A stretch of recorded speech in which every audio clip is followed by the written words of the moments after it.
remercier l'ANACIM qui a accepté de passer nous voir pour échanger avec nos équipes sur le schéma le meilleur permettant de réaliser un certain nombre de prestations qui sont réputées particulières.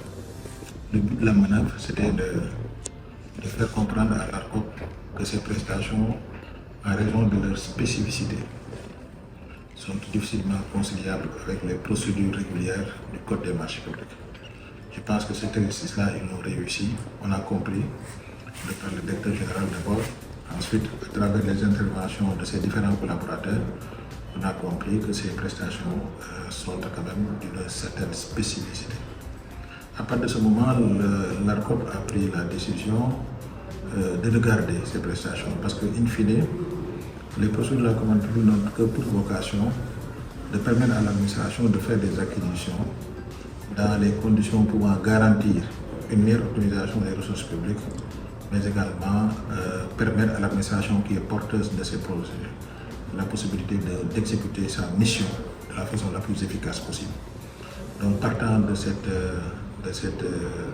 réalité, nous avons pris la décision, une fois que l'ANACIM nous aura transmis sa correspondance qui aura pour objet la caractérisation de ces prestations et dans la foulée une demande d'avis, nos techniciens vont regarder la question de la façon la plus froide possible avec la seule préoccupation de trouver une solution pour pouvoir permettre à l'ANACIM de dérouler ses prestations dans la perspective de réaliser sa mission tout en préservant, tout en garantissant une meilleure préservation des ressources publiques.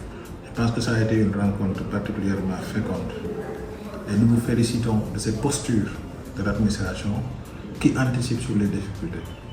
Au lieu de dérouler les procédures pour après en arriver à un contentieux qui nous est confié, l'administration maintenant a compris que l'ARCOP est un instrument à la disposition de l'administration pour lui prodiguer les conseils qu'il faut, pour lui garantir l'accompagnement qu'il faut, pour que l'administration ne fasse pas d'erreur et que l'administration réalise ses projets à la grande satisfaction des populations sénégalaises.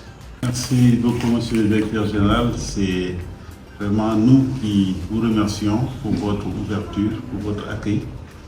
Comme vous l'avez si bien dit, nous sommes un établissement public, l'ANACIM, l'Agence nationale de l'aviation civile et de la météorologie, et l'autorité chargée de la supervision de la sécurité et de la sûreté de l'aviation civile.